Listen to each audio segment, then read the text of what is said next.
बिस्मिल्लाहिर्रहमानिर्रहीम। अस्सलाम वालेकुम viewers, welcome to my channel easy food cooking secret. तो कैसे आप सब, उम्मीद करती हूँ सब खैरियत से होंगे। तो आज मैं आप लोगों के साथ साग की एक और मज़ेदार और टेस्टी सी रेसिपी शेयर करने वाली हूँ। तो रेसिपी को आपने एंड तक देखना है। अगर आप चैनल पर नए हैं तो प्लीज़ चैनल को ज़रूर सब्सक्राइब कर लें ताकि आपको इसी तरह की मज़ेदार और आसान सी रेसिपी सबसे पहले देखने को मिल सकें। तो बिना देर किए अपने मज़ेदार से साग की रेसिपी स्टार्ट करते हैं। बिस्मिल्लाहिर्रहमानिर्रहीम। तो सबसे पहले यहाँ पर मैंने लिया है साग। ये मैंने तारे मीरे का साग लिया है, इसे जमा का साग भी कहा जाता है। और इसे मैंने अच्छे से बिल्कुल बारीक कट कर लिया है। ये आप देख सकते हैं माशाल्लाह से बहुत ही खूबसूरत बिल्कुल फ्रेश साग लिया है मैंने। तो अब मैंने साग को बहुत ही अच्छे तरीके से धो लिया ताकि इसमें बिल्कुल भी मिट्टी ना रहे। कुछ लोग इसे बगैर कट किए साबुत ही उबाल लेते हैं, लेकिन हम इसे ज़रूर कट करेंगे क्योंकि इसके अंदर जो रेशे होते हैं वो साबुत ही रह जाते हैं, जो कि बिल्कुल भी अच्छे नहीं लगते। तो हमारे यहाँ साग को कट करके ही इस्तेमाल किया जाता है। इस तरह इसमें रेशे नहीं रहते और ये बहुत ही टेस्टी बनता है। तो चलें अब हम इसे बॉयल कर लेते हैं। तो यहाँ पर मैंने लिया है एक पतीला और इसमें मैंने लिया है पानी। अच्छा खासा आपने खुला पानी लेना है।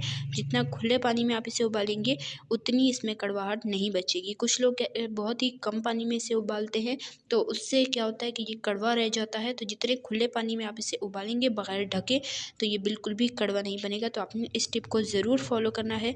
तो पानी अच्छे से हमारा गर्म हो चुका था। उसके बाद हमने इसमें साग शामिल किया है। ठंडे पानी में भी आपने साग बिल्कुल नहीं शामिल करना। तो ये देखिए सारे का सारा हमने इसमें साग शामिल कर देना है और इसे अच्छे से एक बार मिक्स कर लेना है। और हाई फ्लेम पर आपने इसे उबालना है बगैर ढके। और आपने फ्लेम बिल्कुल भी लो नहीं करनी, हाई फ्लेम पर ही आपने इसे उबालना है। तो साग को उबालते हुए आपने इन सब बातों का बहुत ख्याल रखना है। तो अब साग में उबाल आ चुका है। अब हम इसे गलने तक पकने देंगे तकरीबन 8 से 10 मिनट तक। और ये बहुत ही अच्छे से गल जाएगा। 8 से 10 मिनट हो चुके हैं। तो अब चेक कर लेते हैं साग अच्छे से गल चुका है। तो ये देखें, ये आप इसकी डंडी चेक कर लें, ये भी अच्छे से गल चुकी है। और ये आप पत्ता भी चेक कर लें, ये भी अच्छे से गल चुका है। पत्ता बिल्कुल अच्छे से गल जाना चाहिए। साग का पत्ता जो है वो थोड़ा सख्त होता है और इसकी डंडी थोड़ी नरम होती है। तो आपने पत्ते को एक बार ज़रूर चेक कर लेना है। तो साग हमारा अच्छे से गल चुका है। अब हम इसे एक छलनी की मदद से निकाल लेंगे। और आपसे रिक्वेस्ट है, अगर आप चैनल पर नए हैं तो प्लीज़ चैनल को ज़रूर सब्सक्राइब किया करें, साथ मौजूद बेल आइकन को भी प्रेस कर लिया करें ताकि आपको हमारी हर नई आने वाली वीडियो का नोटिफिकेशन सबसे पहले फ्री में मिल सके और आप हमारी कोई भी रेसिपी मिस ना कर सकें। तो यहाँ पर मैंने सारा साग छान कर निकाल लिया है और हाथ से दबा दबा कर इसका सारा पानी भी निकाल लिया है ताकि इसमें बिल्कुल भी कड़वाहट ना रहे। तो यहाँ पर मैं अब आपको दोबारा चेक करा लेती हूँ। तो ये देख लें आप कितने अच्छे से ये गल चुका है। तो चलें अब हम इसको ग्राइंड कर लेते हैं। और आप देख सकते हैं कि इसे हमने बगैर ढके उबाला है तो इसका कलर भी बिल्कुल ख़राब नहीं हुआ, ये बिल्कुल ग्रीन ही है। तो आपने भी इन सारी टिप को फॉलो करना है बगैर ढके। और ठंडे पानी में बिल्कुल भी साग को नहीं शामिल करना और खुले पानी में उबालना है। तो आपका साग बिल्कुल भी कड़वा भी नहीं बनेगा और ग्रीन भी बनेगा। तो चलें अब हम इसे ग्राइंड कर लेते हैं। तो यहाँ पर मैंने एक ग्राइंडर जग ले लिया है और इसमें हम साग शामिल करेंगे और साथ थोड़ा सा सादा पानी शामिल करके इसे बहुत ही अच्छी तरीके से ग्राइंड कर लेंगे।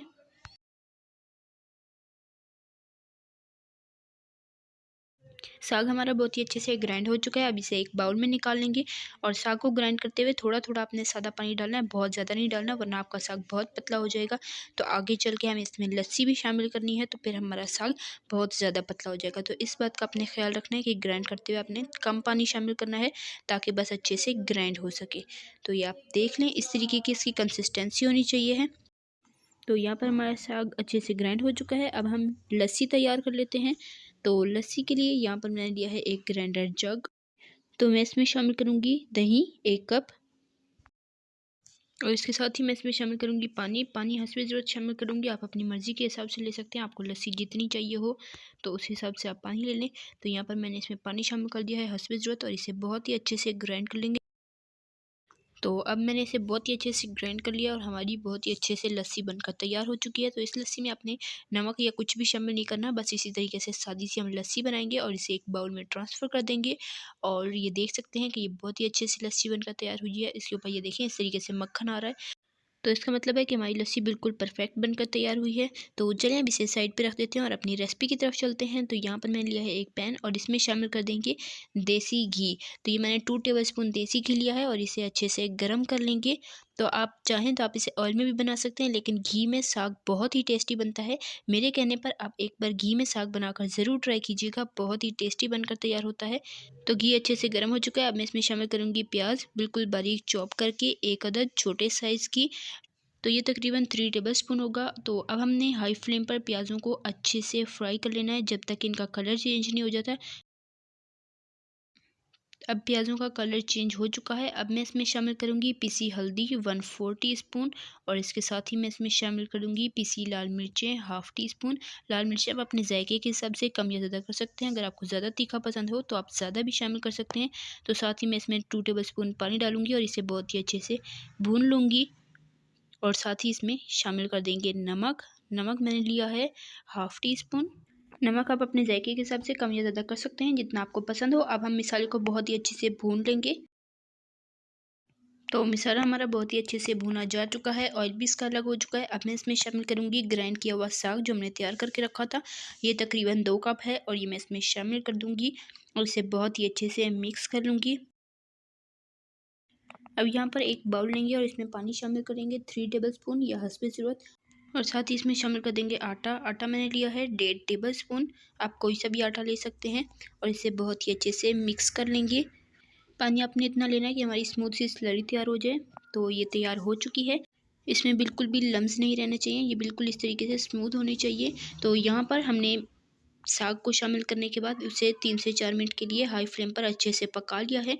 उसके बाद मैं इसमें शामिल कर दूँगी जो भी हमने स्लरी तैयार की है, ये इसमें शामिल करेंगे और इसे हल्के हाथ से मिक्स करते जाएंगे। अपने साथ साथ इसको शामिल करते जाना है और साथ साथ मिक्स करते रहना ताकि इसमें बिल्कुल भी लम्स ना रहें। और हाई फ्लेम पर अब इसे हम तकरीबन 3 से 4 मिनट और पकाएंगे ताकि ये अच्छे से गाढ़ा हो जाए। और उसके बाद फिर हम इसमें लस्सी शामिल करेंगे। तो माशाल्लाह अल्हम्दुलिल्लाह से so yummy and so tasty, बहुत ही मज़ेदार खुशबू आ रही है और मेरा तो मोस्ट फेवरेट है ये साग। तो आपने भी इस साग को ज़रूर ट्राई करना है, बहुत ही टेस्टी बनकर तैयार होता है। तो इस पॉइंट पर मैं इसमें शामिल कर दूँगी लस्सी। तो साग के गाढ़ा होने के बाद आपने इसमें शामिल कर देनी है लस्सी। तो लस्सी मैंने इसमें तकरीबन 2 कप शामिल की है। लस्सी आप अपनी मर्ज़ी के अकॉर्डिंग भी कम या ज़्यादा कर सकते हैं। और लस्सी शामिल करने के बाद आपने इसे हाई फ्लेम पर मज़ीद 3 से 4 मिनट के लिए अच्छे से पकने देना है ताकि लस्सी और साग बहुत ही अच्छे से पक जाए। और उसके बाद आप अपनी मर्ज़ी की कंसिस्टेंसी रखकर इसे डिश आउट कर सकते हो। और आपसे रिक्वेस्ट है, अगर आप चैनल पर नए हैं तो प्लीज़ चैनल को ज़रूर सब्सक्राइब कर लिया करें, साथ में मौजूद बेल आइकन को भी प्रेस कर लिया करें ताकि आपको इसी तरह की मज़ेदार और आसान सी रेसिपी सबसे पहले फ्री में देखने को मिल सके और आप हमारी कोई भी रेसिपी मिस ना कर सकें। और अगर रेसिपी पसंद आ रही है तो वीडियो को लाइक कर दें, शेयर कर दें अपने फ्रेंड एंड फैमिली मेम्बर्स के साथ और कमेंट में अपनी राय का इज़हार ज़रूर किया करें कि आपको मेरी रेसिपीज़ कैसी लगती हैं। तो माशाल्लाह अल्हम्दुलिल्लाह से हमारा साग बनकर तैयार हो चुका है। अब इसे डिश आउट करते हैं और आपको दिखाते हैं इसकी फ़ाइनल लुक।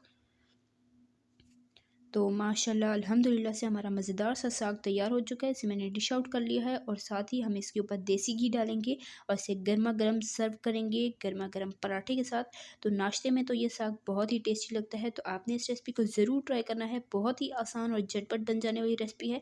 बस जो आपको मैंने टिप बताई हैं आपने उनको ज़रूर फॉलो करना है। तो इंशाल्लाह आपका भी साग बिल्कुल भी कड़वा नहीं बनेगा और इसी तरह का बहुत ही टेस्टी साग बनकर तैयार होगा। और साग को उबालते हुए आपने हर स्टेप का बहुत ख्याल रखना है। तो इंशाल्लाह आपकी भी ऐसी ही रेसिपी बनेगी। तो आप इसके ऊपर मलाई भी डाल सकते हैं, आप इसके ऊपर मक्खन भी डाल सकते हैं, देसी घी भी डाल सकते हैं, आपको जो पसंद हो आप इसे डालकर सर्व करें। इंशाल्लाह फिर मिलेंगे नेक्स्ट रेसिपी में, तब तक के लिए अल्लाह हाफ़िज़। अपना रखिएगा बहुत सारा ख्याल, दुआ में याद रखिएगा। अल्लाह हाफ़िज़।